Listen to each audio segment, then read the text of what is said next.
Hey everyone, I'm so excited to give you the third and final installment of the interview with Steve Nally. This was a great interview. This version of it, or this episode of it, pardon me, covers the wood, the proofing, how to become a master distiller. So excited to share this with you. This is probably my favorite part of the interview. And thankfully, we ended up in a room where there wasn't all this echo and no one was interrupting us. We even laughed about it at the end. So, without further ado, enjoy and Happy New Year.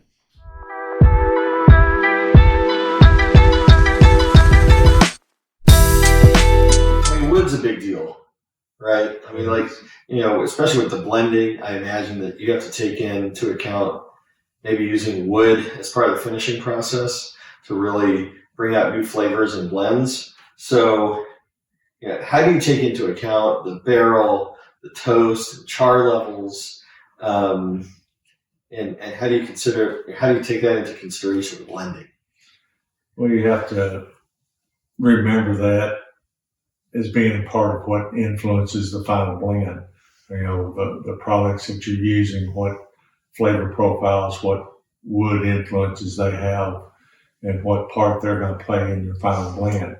And, if you get one product that's real oaky, maybe real smoky, where maybe they've had a real heavy toast or real heavy char, then how much of that you'll use in your final blend. So each one of those will play a part.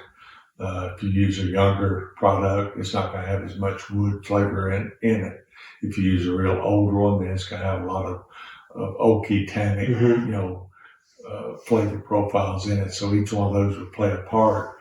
And every bit of that comes from the wood, the amount of time the product's left in the wood, because when it puts in there, it has none of that flavor profile in the product.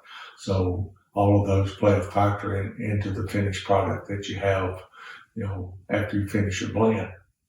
Oh, sure. So again, it depends on what product you're looking for in the end, whether you're looking for one that's heavily influenced by the wood or whether you want one that's a little bit less influenced by the wood. So did you balance that out with like the mash bill with the wood? Or do you have to, I imagine you have to take that into account, but does that come into play often? It comes into play all the time. Some mash bills will pick up and let the wood play a heavier role in it, or heavier mash bills, or maybe a mash bill that's higher in rye would overpower the wood a little bit. One that's lower in rye maybe would let the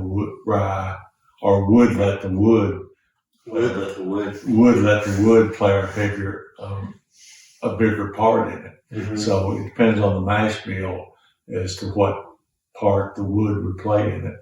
Oh, okay. And the longer the product is left in the wood keeps bringing on more flavor profile into the product.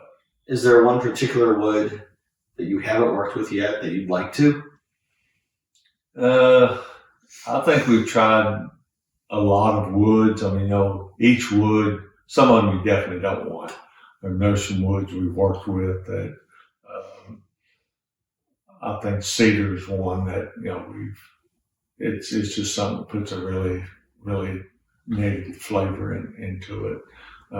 There's just some woods that you don't want to use that have a very undesirable taste.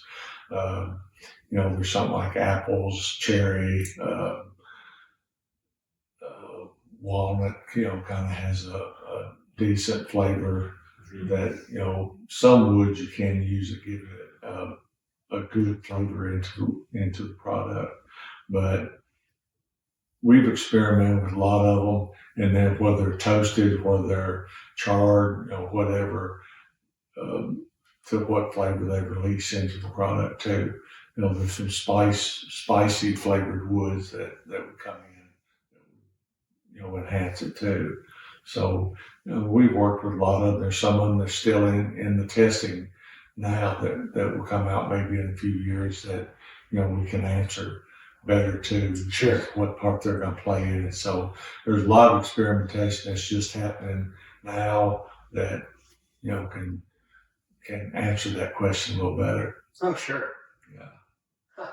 So how did you become a master distiller? Well, I kind of learned by doing pretty much. I started Maker's Mark in 1972. Didn't know a thing about it. I was born and raised right beside the distillery. Grew up by the distillery, but I went to the distillery just looking for a job. And the general manager at the distillery was a chemist. I started out growing yeast. And from him, I learned the chemical side of the distilling industry. Mm. And by working at the distillery, doing every job down there, I learned the business side of it, or the mechanical side of it. So through him and through working all the jobs, I learned the business and the internal parts of it. So that's kind of how I learned. I spent 17 years learning both sides of it.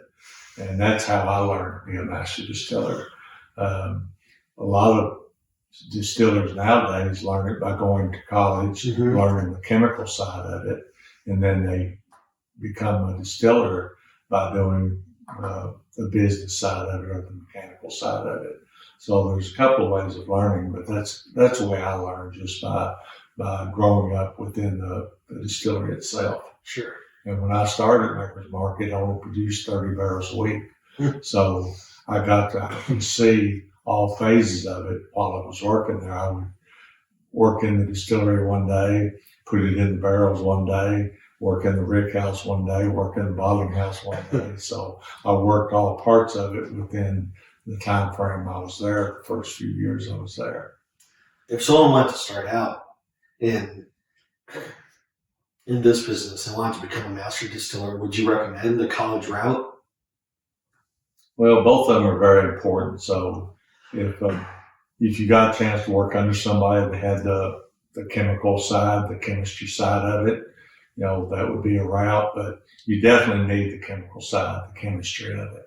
Okay. Because that's a very important part of it, is what happens internally when you cook the grains, when you ferment the grains, when you do all that side of it. So that's a very important part of it, balancing pH, converting the grains to starches to sugars, fermentation, all of that's very important. But what happens to the mechanical side is also as important, to know what's happening to machinery and, that part of it. So both sides are important. So yes, you need the schooling, but you also need the training, and don't expect to jump in and become a master distiller from day one. Sure. Learn what's happening, how it's happening, and all about it before you're a master distiller. Sure. So you need the whole picture. You can't just be one aspect of it. If you're going to be the master distiller, you kind of have to have all the sides of it, just the engineering side of it, the business side of it, even the maintenance side of it. Correct. I mean, to actually set up and run a distillery, you need to understand how it functions, what happens internally from the grains, the operational side, how it operates from the operator's side, what makes it convenient for the operator to produce that product, and also what happens to the grains when you cook them, process them, ferment them, distill them, all of that. So, but yes, both sides you need to understand all the way through, to select good grains, to select good products, good enzymes, good yeast, and what part each one of them plays in the production of it. Yeah. The barrels, what happens in the warehouse while it's aging, how to select good product, good barrels to blend together to make a good product that goes in the bottle. So all of that's very important. Don't think you can let one go and that not play an important part of what comes out at the end. Yeah, it all comes together. Correct. The sum of the parts being greater.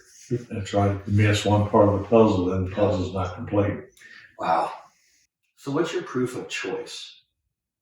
So if you're distilling, what maybe categories of bourbons or whiskeys would work at different proofs, etc. And maybe also, aging.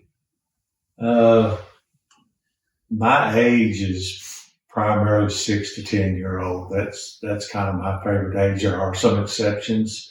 There's some products I like a little older. Very few that I like any younger than 6 year old. Proofs will vary by, again, products.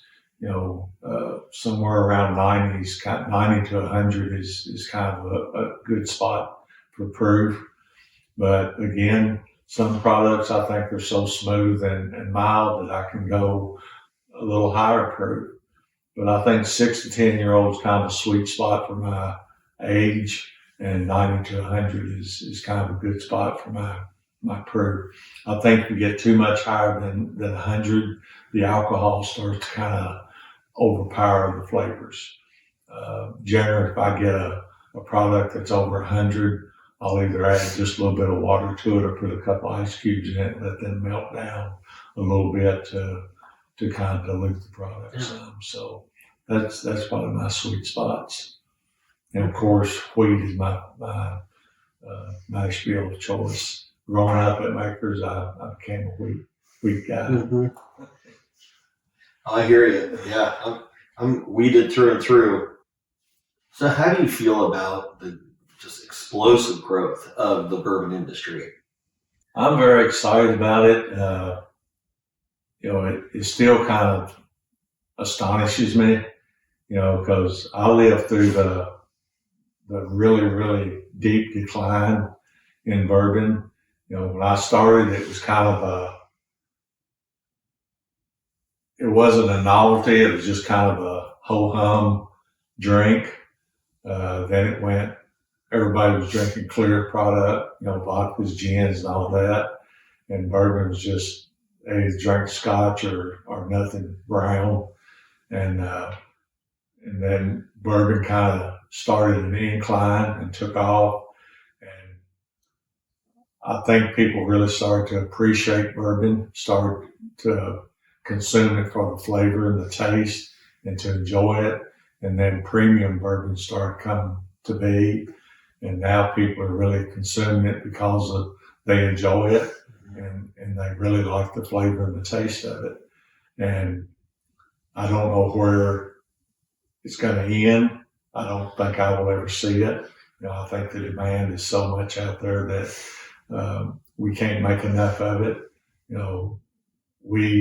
Bardstown Bourbon is just in right now we're in 25 states, I think. So, we're not even saturated in the United States or alone overseas.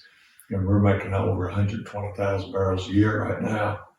And, that's just a drop in the bucket compared to what the U.S. is making. So, it's really exciting to see the boom. I hope it keeps going, but I'm just excited that the consumer is enjoying it and really enjoying the quality of good bourbon that's out there. So is there a favorite bourbon that you have? Is there a go-to spirit? It might not even be bourbon or whiskey. Well, I tell everybody whatever's in my hand. But, there's so many out there that fusion's kind of my go-to right now. But there's so many out there right now that's really good that, I just enjoy different ones at different times right now. Sure. But Fusion is kind of my go-to right now. And Fusion 8 is the one that's out right now, and it just keeps getting better and better all the time. Yeah, I really like the Fusion 8. I got to try it, and I didn't have a chance to. It wasn't on the shelves yet, when I got to try it. Okay. So I was like, how do I get one of these? And then they're like, well, we've got number 6 on the shelf. I'm like, wait, hold up. So I got to do number 7 and number 8. Okay. So you're 2 behind. Huh? Yeah. Yeah. We'll be there soon. Yeah, it's all good. I'll get there. Yeah. I'll get there. You'll get there. Just enjoy the ride. Yeah. Yeah. Well, I know you got to go. Yeah. Thanks for your time. Well, thank you very much. I really appreciate it. It's been a pleasure. Yeah. Sorry I have to rush off, but it's all good. We've been in some noisy environments. Anyway, that's part of it. But yeah, this is a cool room. Yeah. Oh wow, it's Old Crow. The Old Crow chess set came out in the 60s. Wow, crazy. Yeah. Well, that was a lot of fun. We've got more Meet the Masters interviews coming. I've got them scheduled throughout 2023. Very excited to share those with you once I get them done and edited, of course. And I'm looking forward to the new year. Happy New Year. Be well, be safe, and enjoy a great dram.